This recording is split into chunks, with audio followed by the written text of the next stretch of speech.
Hi, I'm Crad. I'm Addison. And I'm October. Prepare to be traumatized. Hey guys, we're here at Warp 1 Comics, and this is a good question.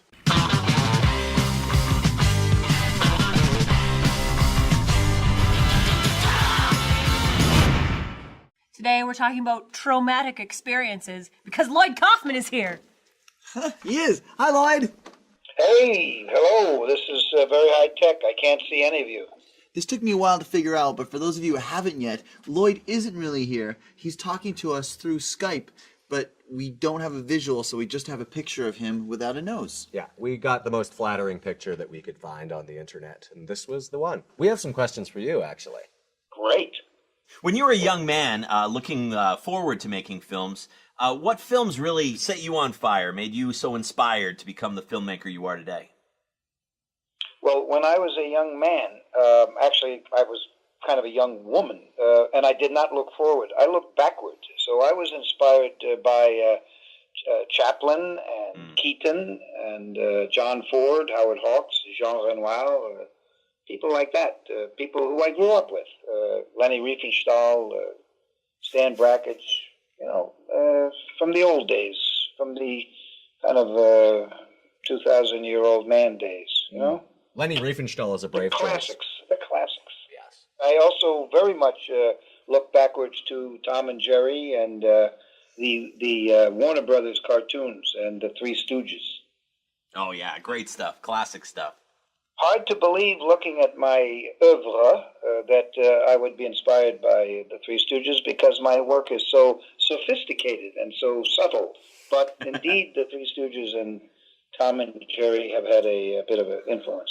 Your work is a lot like the Three Stooges, except when you do an eye gouge, the fingers go right into the eyes and burst out the back of the skull.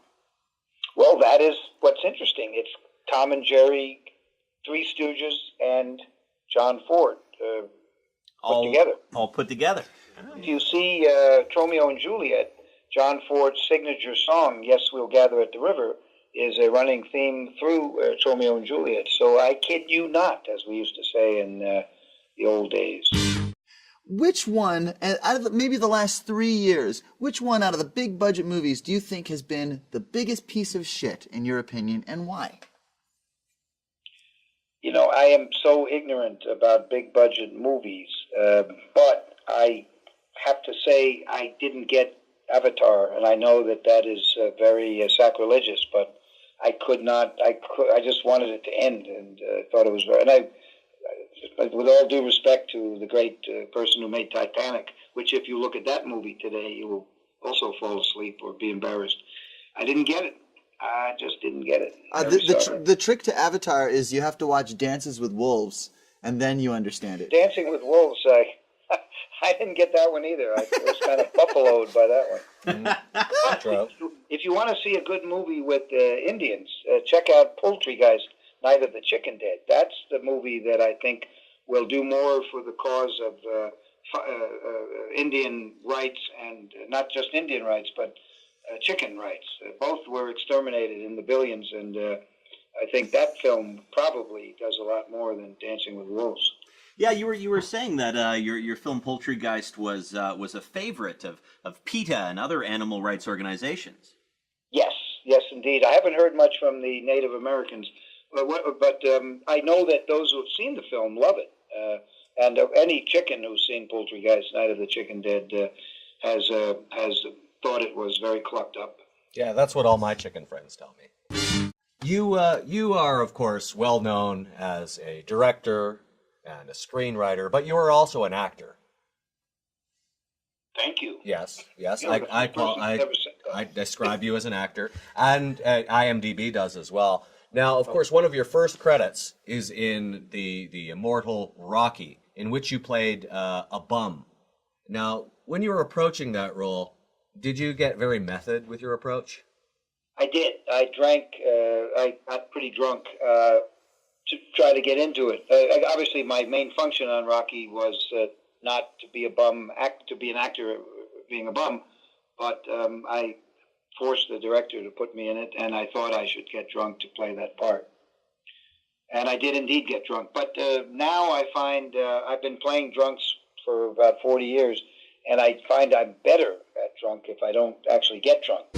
Lloyd, of course we know that trauma fans can be quite intense. What's the most intense experience you've ever had with a fan of your films? I know that at the Sundance Film Festival, the first year we started the Trauma Dance Film Festival, two of our fans who were volunteers were put in jail at the Sundance Film Festival for handing out leaflets.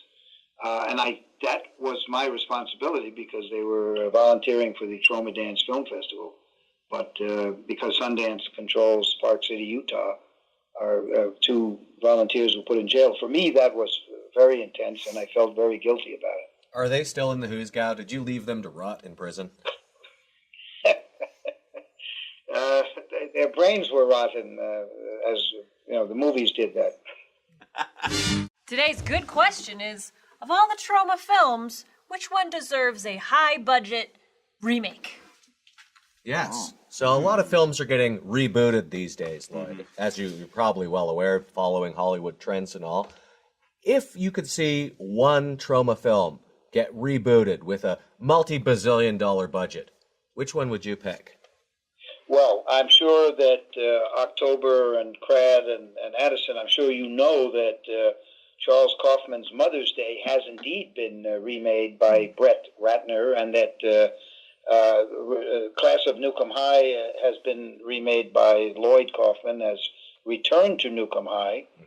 And The Toxic Avenger has a big $100 million project going on now in L.A. By Akiva Goldsman, the Oscar-winning producer of A Beautiful Mind. Right. And because I respect them so much, I wanted to just mention that. So trauma's already in the reboot business, as it were. So what would you pick Not next? just the reboot, but your Segway. The Segway is a wonderful machine where policemen fall off it. It's terrific.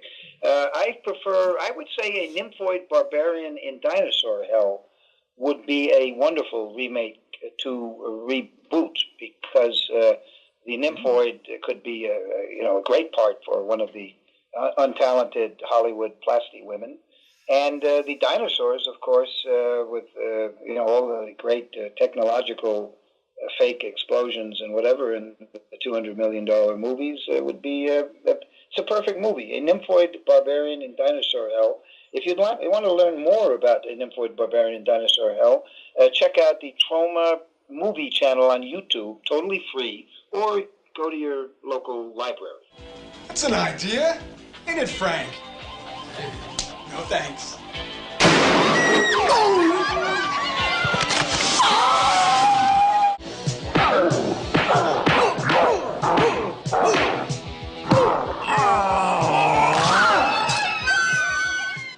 Beautiful. Thank you. Thanks, Uncle Lloydie. We love you.